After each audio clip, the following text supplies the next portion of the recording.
दोस्तों, यह कहानी कर्मों के फल पर आधारित है। कहानी बड़ी ही ज्ञानवर्धक है, इसीलिए इस वीडियो को पूरा देखना और वीडियो के अंत तक हमारे साथ में बने रहना। नमस्कार दोस्तों, पाई यूट्यूब चैनल में आपका दिल से स्वागत है। दोस्तों, इस कहानी का एक एक शब्द बहुत ही महत्वपूर्ण है, इसीलिए इस कहानी को बहुत ध्यान से सुनना और पूरा सुनना, क्योंकि कहानी सुनने में आपको बड़ा आनंद आने वाला है। दोस्तों, किसी गांव में एक रमेश नाम का किसान रहा करता था। उस किसान के दो पुत्र थे। उसमें से एक का नाम अर्जुन और दूसरे बेटे का नाम भूपेंद्र था।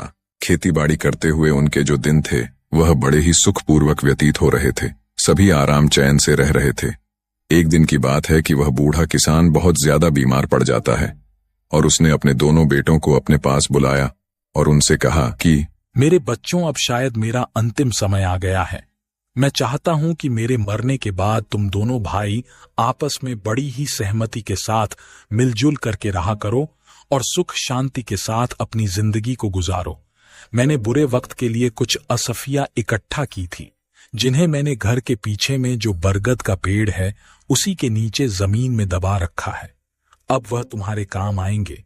लेकिन मेरे बच्चों, तुम मुझसे यह वादा करो कि तुम दोनों आवश्यकता पड़ने पर ही उसे बाहर निकालोगे। वह दोनों कहने लगे कि हम वादा करते हैं पिताजी, जैसा आप कहेंगे हम बिल्कुल वैसा करेंगे।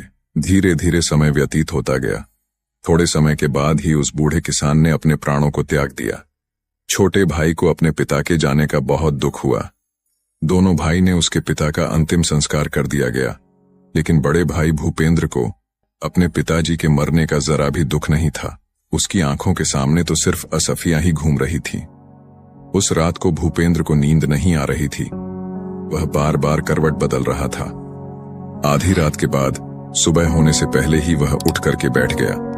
विचार करने लगा अपने मन में और सोचने लगा कि अर्जुन के उठने से पहले मुझे अपना काम पूरा कर लेना चाहिए, वरना फिर कभी ऐसा मौका दोबारा नहीं मिलेगा। यही सोच करके उसने जमीन खोदने का सामान उठाया और घर के पीछे उसी पेड़ के पास जाकर के पहुंच गए, जहां पर उसके पिताजी ने सोने को जमीन में गाड़ रखा था। कुछ ही क्षणों में उसने जमीन को खोद करके वहां से असरफिया को बाहर निकाल लिया। असरफियों को देख करके वह बहुत खुश हुआ। कहने लगा, वाह, इतनी सारी असरफियां! अब लगता है मुझे जिंदगी में कभी भी मेहनत नहीं करनी पड़ेगी और ना ही किसी चीज की कमी रहेगी। उसने तुरंत ही वह असरफियां का घड़ा उठाया और दूसरे पेड़ के नीचे जाकर के जमीन के नीचे गाड़ दिया और फिर आराम से घर में पहुंच करके अपने उसी स्थान पर जाकर के दोबारा लेट गया। जब सुबह हुई तो छोटा भाई अर्जुन अपने बड़े भाई भूपेंद्र को जोर जोर से आवाज लगा करके उठा रहा था। कह रहा था, बड़े भैया, जल्दी उठो, गजब हो गया। हमारे घर के पीछे पेड़ के नीचे जमीन खुदी हुई पड़ी है भैया, वहां से सारी असरफियां भी गायब हैं। मुझे लगता है कि कोई चोर हमारी सारी असरफियां की चोरी करके भाग गया है। भूपेंद्र कहने लगा कि अरे क्या बोल रहे हो भाई, चलो मैं देखता हूं। जब दोनों भाई उस जगह पर पहुंचे तो सच में ही वह जमीन खुदी हुई पड़ी थी। छोटे भाई अर्जुन ने कहा कि अब क्या करें भैया, मेरे विचार से हमें पहले राजदरबार में जाकर के सूचना देनी चाहिए। भूपेंद्र कहने लगा, ठहरो अर्जुन, कहीं जाने की कोई जरूरत नहीं है। अर्जुन कहने लगा, लेकिन क्यों भैया? भूपेंद्र ने कहा, मैं अच्छी तरह से जानता हूं कि चोर कौन है जिसने जमीन में दबी हुई असरफियों को बाहर निकाला है। अर्जुन चौंक गया और पूछने लगा कि भैया, क्या आप जानते हो कि वह कौन है? भूपेंद्र कहने लगा कि तुम जानना चाहते हो तो सुनो कि वह चोर कौन है। वह चोर तुम ही हो। यह सुनकर के अर्जुन कहने लगा, भैया यह आप क्या कह रहे हो? नहीं भैया, मैं और चोरी नहीं, मैंने कोई चोरी नहीं की है। भूपेंद्र कहने लगा, फालतू बोलो मत, तुम्हारे और मेरे अलावा इन असरफियों के बारे में और कोई नहीं जानता था। यह बात साफ है कि तुम अकेले ही सारा धन हड़पना चाहते हो। अर्जुन ने यह सुनकर के कहा कि आप ऐसा मत कहो भैया, मैं सच कहता हूं कि मैंने कोई असरफ नहीं चुराई है, मैं कुछ नहीं जानता। भूपेंद्र कहने लगा कि तो तुम मुझे वह असरफियां लौटा दो, नहीं तो तुम इस घर का दरवाजे अपने लिए हमेशा हमेशा के लिए बंद समझो। अर्जुन उदास होकर के बोला, ठीक है भैया, यदि आपको मेरी बात पर विश्वास नहीं है तो मैं यह घर ही क्या इस गांव को छोड़ करके चला जाऊंगा। अर्जुन दुखी मन से तुरंत ही वहां से निकल पड़ा। वह चलते चलते सोचने लगा कि सच्चाई जाने बिना ही बड़े भैया ने मेरे साथ ऐसा सुलूक क्यों किया। अब बदनाम होने से अच्छा है कि मैं यह गांव छोड़ करके ही चला जाऊं। जब घर पर बैठा भूपेंद्र बड़े आराम से यही विचार कर रहा था कि वाह, कितनी आसानी से यह कांटा अपने आप ही निकल गया। अब सारी अरसफियां सिर्फ मेरी है, मेरे अलावा और किसी को इसमें हिस्सा नहीं देना पड़ेगा। दूसरी तरफ वहां जो उसका छोटा भाई था, अर्जुन बड़े ही दुखी मन से वहां से चलता ही जा रहा था। शाम भी हो गई थी। चलते चलते उसके मन में कई तरह के विचार उत्पन्न हो रहे थे।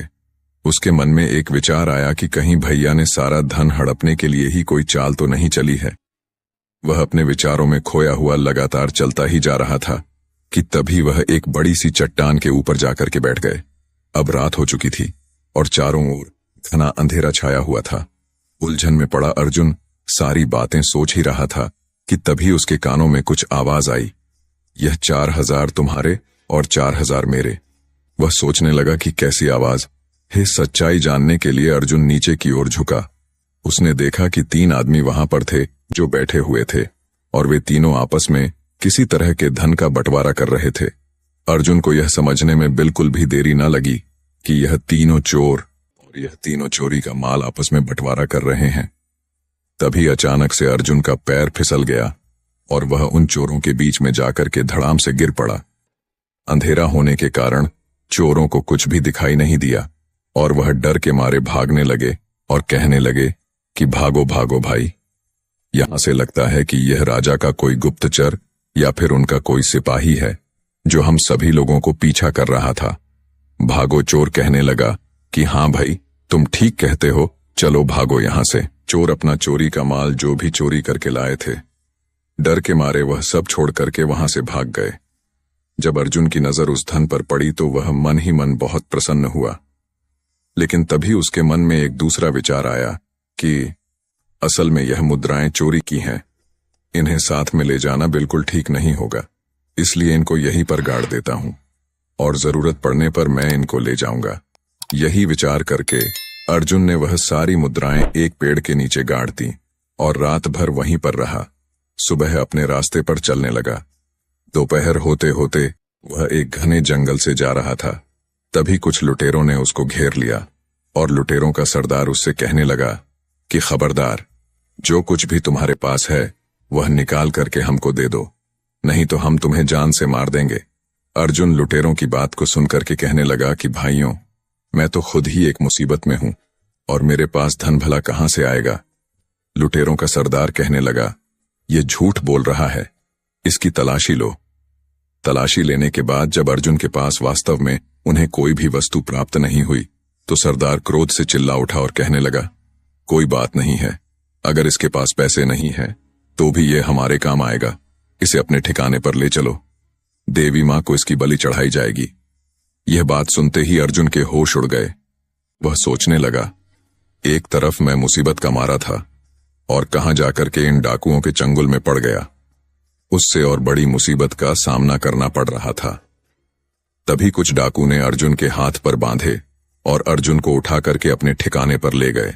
परंतु उनके अड्डे तक पहुंचते पहुंचते अर्जुन को एक उपाय समझ आ गया। अड्डे पर पहुंचने के बाद उसने डाकुओं के सरदार से कहा, अगर तुम मुझे अपने दल में शामिल कर लेने का वादा करो तो मैं तुम्हें 8000 स्वर्ण मुद्राओं का पता बता सकता हूं। इतना सुनकर के वह जो लुटेरों का सरदार था कहने लगा, 8000 मुद्राएं? यदि तुम वास्तव में सच कहते हो तो हमें तुम्हारी शर्त मंजूर है, जल्दी से हमें उन मुद्राओं का पता बताओ। अर्जुन कहने लगा कि देखो भाई, अभी तो रात होने वाली इस समय वहां पर जाना बिल्कुल भी ठीक नहीं है। कल सुबह होते ही मैं तुम लोगों को वहां पर लेकर के चलूंगा।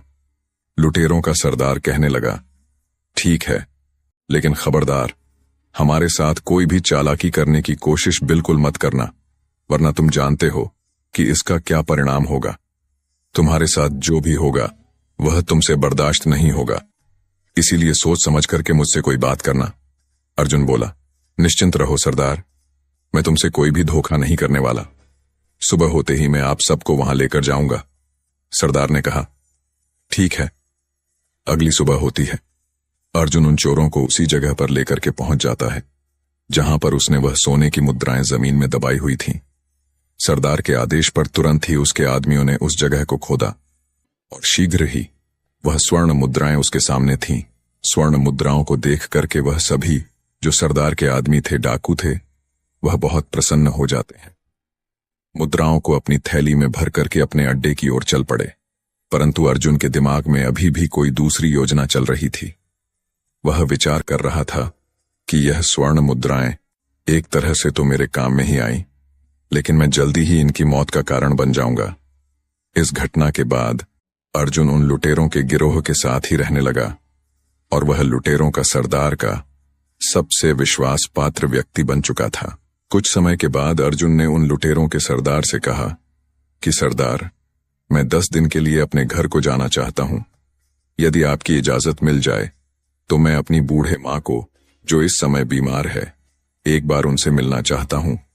सरदार अर्जुन की योजना से बिल्कुल भी अनजान थे। वह अर्जुन को अपना सबसे विश्वास योग्य आदमी मानता था। वह जानता था कि अर्जुन उसका सबसे भरोसे का आदमी है। वह कभी भी उसके साथ किसी तरह का कोई धोखा नहीं कर सकता है। उस डाकू ने जब अर्जुन की बात सुनी तो उसने अर्जुन को 10 दिन के लिए अपने घर जाने की इजाजत दे दी। अर्जुन अपने घर जाने के लिए रवाना तो हुआ, परंतु वह अपने घर जाने के बजाय राजा के महल की तरफ चला गया। उधर राजमहल में महाराज पहले ही उस डाकू के आतंक से बहुत परेशान थे। वह अपने महामंत्री से कह रहे थे कि मंत्री जी, आखिर वह डाकू कब पकड़ा जाएगा? पूरा राज्य उसके आतंक से परेशान हो रहा है। मंत्री जी महाराज की बात को सुनकर के कहने लगे कि मैं अपनी तरफ से महाराज पूरी कोशिश कर रहा हूं। वह आतंकी जल्दी ही आपको कारागार में नजर आएगा और उसको उसके किए की सजा जरूर मिलेगी। उसी समय वहां पर एक पहरेदार आया और कहने लगा कि महाराज की जय हो। महाराज, एक व्यक्ति आपसे डाकू जगीरा के बारे में मिलना चाहता है। वह कहता है कि मैं उसके बारे में सब कुछ जानता हूं। उसकी बात को सुनकर के महाराज कहने लगे कि अच्छा, उसे तुरंत यहां पर लेकर के चले आओ। वह सिपाही गया और कुछ समय के बाद ही अर्जुन को राजा के सामने लेकर के पहुंच गया। अर्जुन राजा से कहने लगा कि महाराज को मेरा प्रणाम है। महाराज, मेरा नाम अर्जुन है। राजा कहने लगा, कहो नौजवान, तुम जगीरा के बारे में क्या जानते हो? उसके बारे में तुम्हें जो भी जानकारी है वह सब कुछ मुझे बता दो। अर्जुन कहने लगा कि महाराज, मुझे क्षमा करो, मैं आपसे एकांत में इस बात को करना चाहता हूं। मंत्री ने कहा कि दुष्ट, क्या तुम जानते नहीं, यहां राजा के सम्मानित और विश्वास पात्र व्यक्ति मौजूद है। जो कहना चाहते हो तुम सबके सामने ही कहो। राजा कहने लगा, ठहरिए महामंत्री जी, यदि यह हमसे एकांत में बात करना चाहता है तो हम इससे एकांत में ही बात करेंगे। आप लोग यहां से चले जाइए, हमें बिल्कुल एकांत छोड़ दीजिए। सब लोग बाहर गए और बाद में अर्जुन ने राजा को अकेले में पूरा किस्सा कह करके सुना दिया और आगे कहने लगा कि महाराज, इस तरह से मैं उस डाकू का विश्वसनीय आदमी बन चुका हूं। पूरी घटना के बारे में अर्जुन ने महाराज को बता दिया और अब मैंने उसे अपने जाल में फंसा लिया है। अर्जुन ने कहा, महाराज, अब बस उसे और उसके साथियों को पकड़ने के लिए मुझे आपकी सहायता की जरूरत है। उसकी बात को सुनकर के राजा कहने लगा, बहुत खूब नौजवान, तुम्हारी चतुराई और साहस से मैं बहुत प्रसन्न हूं। उन भयानक डाकुओं को पकड़ने के लिए जो भी सहयोग चाहिए वह मुझसे तुम बेझिझक हो करके कह सकते हो। मैं करने को तैयार हूं, कहो क्या करना होगा। अर्जुन कहने लगा कि महाराज, कल रात को आप कम से कम हमारे साथ में 300 सिपाहियों को मेरे साथ भेज दें। मैं उन सभी को उन डाकुओं के अड्डे पर ले जाऊंगा जहां पर वह सैनिक उन डाकुओं पर आक्रमण कर देंगे और उन डाकुओं को गिरफ्तार कर लिया जाएगा। राजा कहने लगा, बिल्कुल ठीक है नौजवान, तुम्हारी सलाह बिल्कुल उचित है, मैं इसे मानने के लिए तैयार हूं। तो तय रहा कि हम कल रात को हमारे सैनिकों को तुम्हारे साथ भेजेंगे, तब तक कि तुम यही राजमहल में हमारे शाही मेहमान बनकर के रहो। उसके अगले दिन रात होते ही अर्जुन अपनी योजना के अनुसार सैनिकों को लेकर के डाकुओं के अड्डे पर पहुंच गया। सैनिकों की टुकड़ी ने उन डाकुओं पर आक्रमण कर दिया। कुछ ही समय में सैनिक ने उन डाकुओं को गिरफ्तार कर लिया और उनमें से कुछ डाकू मारे भी गए और जो बचे हुए थे उनको महाराज के सामने पेश कर दिया गया। राज दरबार में अर्जुन को देख करके डाकुओं का सरदार जो था वह मन ही मन सोचने लगा, उसने कितना बड़ा धोखा किया। मैंने इस व्यक्ति पर विश्वास किया और इसने मेरे साथ विश्वासघात किया। इस आदमी ने हमें कहीं का नहीं छोड़ा। अगले दिन दरबार में सभी दरबारियों और मंत्रियों से विचार विमर्श करने के बाद राजा जो था उसने सभी डाकुओं को एक ही सजा सुना दी। इन सभी खूनी दरिंदों को हम सजाए मौत देते हैं, क्योंकि इन्होंने किसी के साथ कोई रियायत और ना ही रहम किया है, इसलिए इनको जीने का कोई अधिकार नहीं है। सैनिकों, अब तुम इन्हें ले जाओ और अगले 2 दिन इन्हें फांसी पर लटका देना। इसके बाद वह राजा था, उसने कहा कि अर्जुन, तुम्हारी बहादुरी से हम बहुत प्रसन्न हैं। आज से हम तुम्हें अपना सेनापति नियुक्त करते हैं। अर्जुन ने यह सुनकर के कहा कि आपका धन्यवाद महाराज, जो आपने मुझे देश की सेवा करने के योग्य समझा। उधर दूसरी तरफ अर्जुन का जो बड़ा भाई था अपने पिता की मेहनत की कमाई को बुरे कामों में बर्बाद कर रहा था, क्योंकि वह उसकी खुद की कमाई नहीं थी और वह बेईमानी करके उस धन को प्राप्त किया था। उसको उससे जुआ खेलने की बुरी लत लग चुकी थी। वह शराब और जुए में अपना सारा पैसा बर्बाद कर चुका था। उसकी हालत इतनी दयनीय हो चुकी थी कि उसके पास खाने के लिए अन्न तक भी नहीं था। पूरे गांव में वह इतना बदनाम हो चुका था कि अब उसे गांव में कहीं भी कोई भी काम नहीं मिल पा रहा था। इसीलिए उसने यह निश्चित किया कि इस गांव में भूखा मरने से अच्छा है कि मैं किसी दूसरे गांव में जाकर के कोई काम धंधा ढूंढ लूं। इसी तरह से विचार करते हुए वह अपने घर से निकल पड़ा। चलता चलता उसी राज्य में आ पहुंचा जहां पर उसका भाई अर्जुन सेनापति था। उसी नगर में वह किसी सेठ जी की दुकान पर गया और उनसे पूछने लगा, सेठ जी, क्या मुझे कोई काम मिलेगा? सेठ ने उसकी बात सुनक के कहा, अरे भाई, तुम तो चेहरे से ही चोर उचक्के लगते हो, तुम्हें भला कोई क्या काम देगा? इसलिए मुझे माफ करो भाई और यहां से चले जाओ। भूपेंद्र सोचने लगा, ईमानदारी से शायद मुझे यहां पर कोई काम मिलने वाला नहीं है। अब तो पेट भरने के लिए मुझे चोर और उचक्का ही बनना होगा। तभी उसकी नजर सेठ के पास रखी हुई एक थैली पर पड़ी।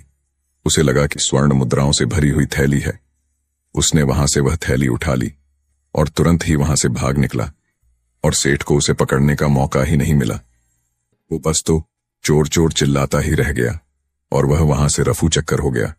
बाजार के कुछ लोग उसके पीछे भागे, लेकिन भूपेंद्र को ढूंढ नहीं पाए और मायूस होकर कि वह लोग वापस अपनी जगह पर लौट आए। इधर सेनापति बन चुका अर्जुन अपना काम बड़ी ही ईमानदारी से कर रहा था। एक दिन की बात है, महाराज ने अर्जुन को बुलाया और कहा, अर्जुन, तुम एक बहुत ही बहादुर, बुद्धिमान और नेक आदमी हो। मैं चाहता हूं कि मेरी बेटी के साथ तुम विवाह कर लो। कहो, इस पर तुम क्या चाहते हो? यदि तुम्हारी इच्छा हो तो मैं चाहता हूं कि मैं अपनी बेटी का विवाह तुम्हारे साथ कर दूं। अर्जुन ने कहा कि महाराज, यदि आपकी यही इच्छा है तो मैं इनकार नहीं कर सकता। मुझे यह विवाह स्वीकार है। अर्जुन के इस फैसले से राजा बहुत खुश हुआ और कुछ ही दिनों में शुभ मुहूर्त को देख करके राजा की बेटी और अर्जुन का विवाह कर दिया गया। विवाह को अभी कुछ दिन ही व्यतीत हुए थे और महाराज ने अर्जुन को कहा कि बेटा अर्जुन, अब हम 70 साल के हो चुके हैं और इसलिए हम चाहते हैं कि अब राज्य की जो बागडोर है वह तुम संभाल लो। अर्जुन ने कहा, आपको जैसा उचित लगे महाराज। अगले ही दिन अर्जुन का राज्य तिलक कर दिया गया। महाराज तीर्थ यात्रा को निकल चुके थे। इस तरह से कुछ महीने व्यतीत होते हैं और उसके बाद जो सबसे बड़ी समस्या अर्जुन के सामने आई वह थी भूपेंद्र, जो चोर बन गया था, जो उसी का सगा भाई भूपेंद्र था और वह अब तक का नामी और खतरनाक चोर बन चुका था। सैनिकों ने काफी प्रयास किया लेकिन वह उसे पकड़ ना सके। चोर उसी जंगल में एक पुराने मंदिर में रहा करता था। एक रात वह बैठा सोच रहा था कि कोई ऐसी तरकीब लगाई जाए कि मुझे बार बार चोरी करने की जरूरत ना पड़े। एक बार में इतना माल उड़ा लिया जाए कि भविष्य में दोबारा चोरी नहीं करनी पड़े। अगर मैं एक बार राजा के खजाने पर हाथ साफ कर लूं तो मुझे दोबारा कभी भी भूख मरने की नौबत नहीं आएगी और ना ही कभी मुझे चोरी करने की कोई जरूरत पड़ेगी और फिर मैं किसी दूसरे देश में जाकर के अपनी आगे की जो जिंदगी है बड़े आराम से गुजार सकता हूं।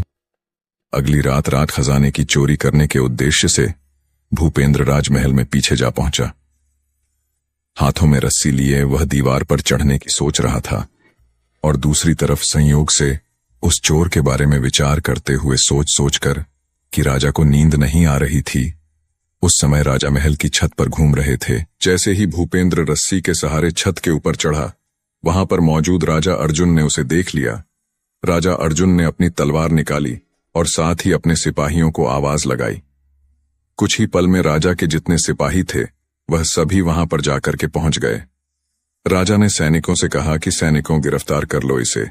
भूपेंद्र ने वहां से भागने की पूरी कोशिश की, लेकिन किसी तरह से भागने में असफल रहा और सैनिकों ने उसे पकड़ लिया।